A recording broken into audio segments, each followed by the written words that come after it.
Pete Carroll has been sensational both places, but did he fall into a talent nest at USC? Was that not a sleeping giant at USC? He did a great job with great players, and he did an even better job, you can argue, in Seattle in the NFL. Rough time at New England the first go around, but still, Pete Carroll has been all-time great, college and pro. Jim Harbaugh's, he's gaining on him, because if you look at what Jim did, he goes to the University of San Diego, they're no good, and he turns them around. He goes to Stanford, they're no good, and he turns them into a powerhouse. Did numbers on Pete Carroll twice. Huge upset of Pete Carroll to sort of launch his time at Stanford. Remember how they got into it as they shook hands? Pete Carroll asking him, well, what's your deal? When he went for two late in the game, run up a score, I think it was 2009, it was 55-21. That's Harbaugh. Richard Sherman participated in that huge upset. They were a 41.5-point favorite. I'm sorry, USC was a 41.5-point favorite over Stanford at the Coliseum.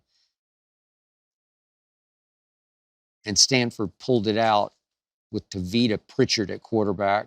Richard Sherman caught a big late pass. He was a very good college receiver. That was in 2007. That was 24-23.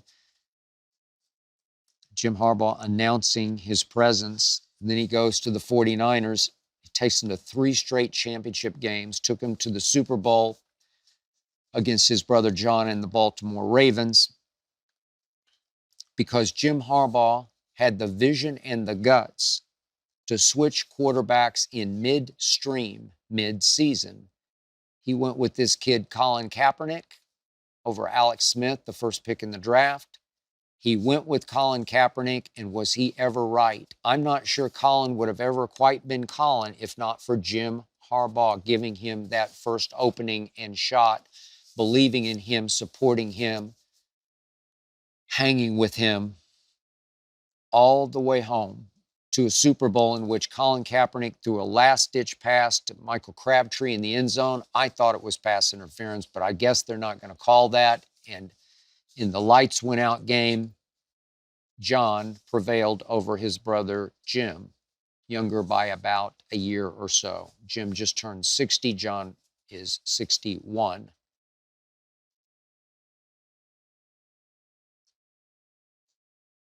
So Jim winds up back at his alma mater at Michigan. I have a lot of friends who went there, a lot I keep in touch with.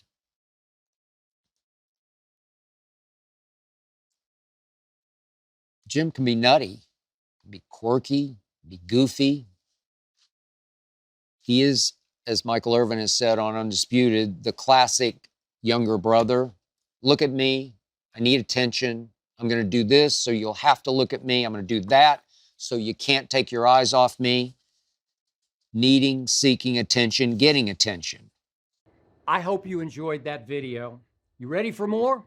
Make sure you click that subscribe button for all the exclusive content from the Skip Bayless Show.